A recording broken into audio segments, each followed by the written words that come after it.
आजचा हा अनुभव आपल्या चॅनलच्या सबस्क्रायबर स्नेहल सरगर यांनी पाठवला आहे, तर पुढील अनुभव त्यांच्याच शब्दांत.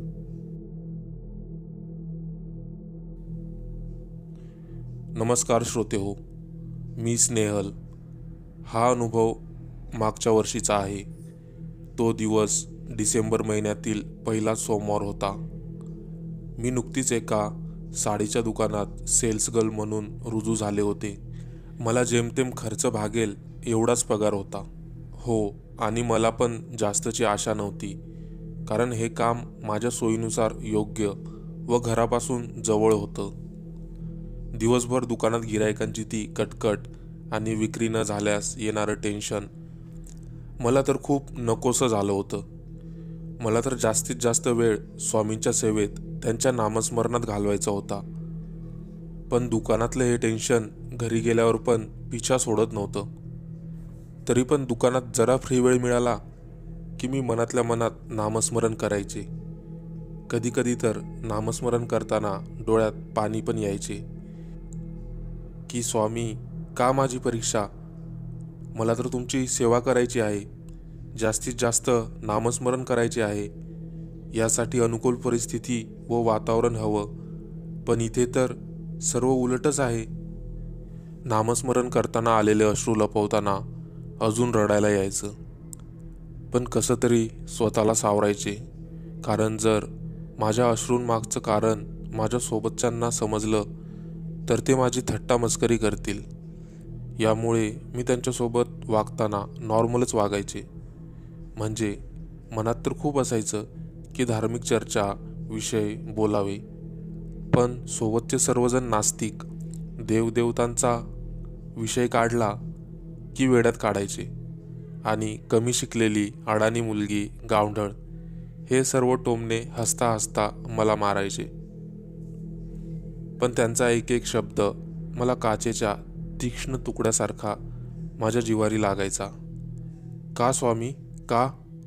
म्हणजे तुमची भक्ती करणे चूक आहे का? हे लोक मला का हिणवतात? का नास्तिक लोकांचा आस्तिक लोकांना हा त्रास? आम्ही आपलं करत असतो श्रद्धेने, आणि यांचं काय मध्येच? काय, आज तुझा उपवास आहे? काय तुझा देव तुला उपाशी ठेवतो? काय कामाचा असा देव?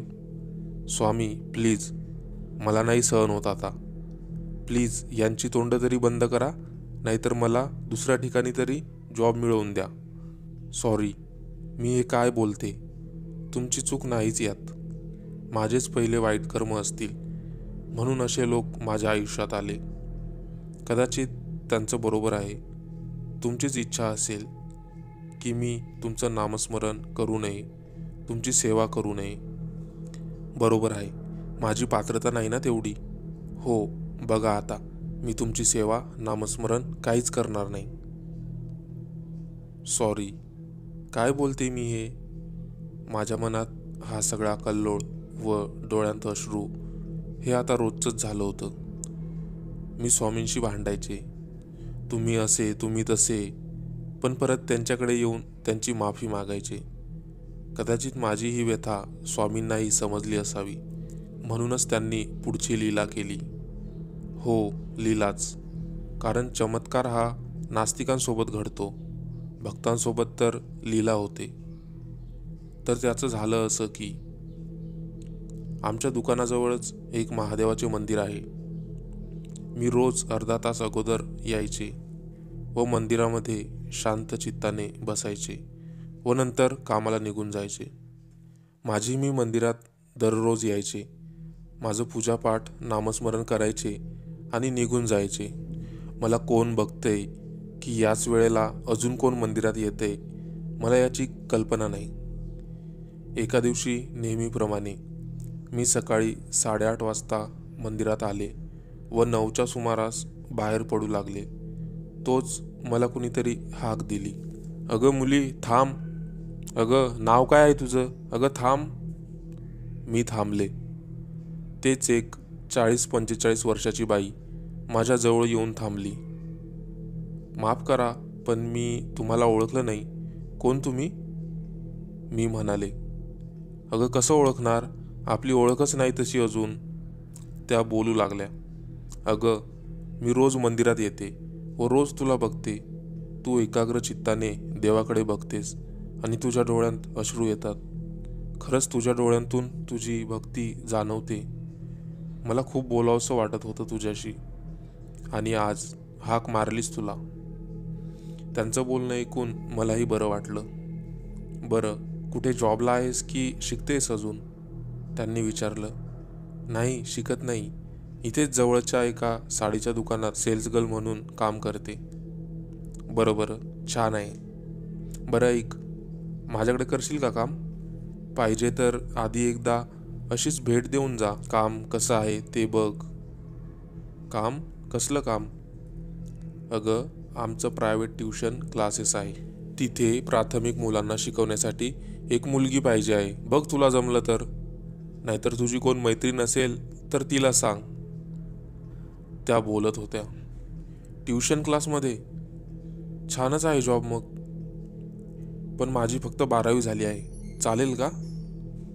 अगं चालेल, ये तू, त्या हसत म्हणाल्या. मी गेले. 1-2 दिवस त्यांनी माझं शिकवण्याचं कौशल्य बघितलं.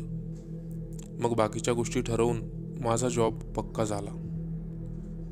आता मी या जॉबमध्ये खुश होते. दिवसभर लहान मुलांसोबत कसा वेळ जायचा कळतच नव्हते. मी स्वामींचे आभार मानत त्यांना थँक्यू म्हणाले. मी माझा जॉब करू लागले. असेच 1-2 महिने उलटले व एका रात्री एक विचित्र स्वप्न मला पडलं. एक वयस्कर म्हातारा कुणाला तरी सांगत होता की आधी तर आमच्या आठवणीत अश्रू यायचे, आता काय? आता सर्व काही मनासारखं झालं. आता आमची ओढ कुठे? आमची ओढ तर कमी झाली आता. असं हे स्वप्न सारखं सारखं माझ्या डोळ्यांसमोर येत होतं. सकाळी मंदिरात गेल्यावर हेच स्वप्न आठवलं आणि टचकन माझ्या डोळ्यांतून पाणी आलं. माझ्या डोळ्यासमोर जुनी मीच आले. पहिले मी स्वामींसाठी रडणारी, त्यांच्या नामस्मरणाला सेवेला वेळ देता यावा म्हणून त्यांच्याशी भांडणारी, आणि आता तर फक्त सकाळी मंदिरात यायचं आणि घरी देवाला नमस्कार करायचा. मला माझी चूक समजली. आता मी माझं वेळापत्रक पक्क केलं व माझं शिकवून झाल्यावर तेव्हा मी शांत चित्ताने नामस्मरण करायचे व गुरुवारी घरी लवकर जाऊन स्वामी सेवा करायचे. आमच्या मॅडमची परवानगी घेऊन मी क्लासमध्ये एक छोटीशी स्वामींची मूर्ती विराजमान केली व तिथे आता सर्वजण स्वामींची सेवा आराधना करतात. माझ्यामुळे क्लासमधलं वातावरण खूप पवित्र झालंय, असं आमच्या मॅडमचं म्हणणं आहे. मी पण मुलांना शिकवणीसोबतच चांगले संस्कारही देण्याचा प्रयत्न करत असते. पुढे मी D.Ed केलं व आता मी एका प्रायव्हेट शाळेवर टीचर म्हणून आहे. संडेला क्लास आणि बाकी शाळा, असं माझं वेळापत्रक. हो, पण शाळेतले 4-5 तास संपले की माझा पूर्ण वेळ स्वामी सेवेत जातो. आणि अनेक वेळा स्वामींनी स्वप्नात मला दर्शनही दिले आहे. पण तो अनुभव गोपनीय असतो. फक्त देव आणि भक्तांमध्येच तो असावा, असं मला तरी वाटतं. श्री स्वामी समर्थ.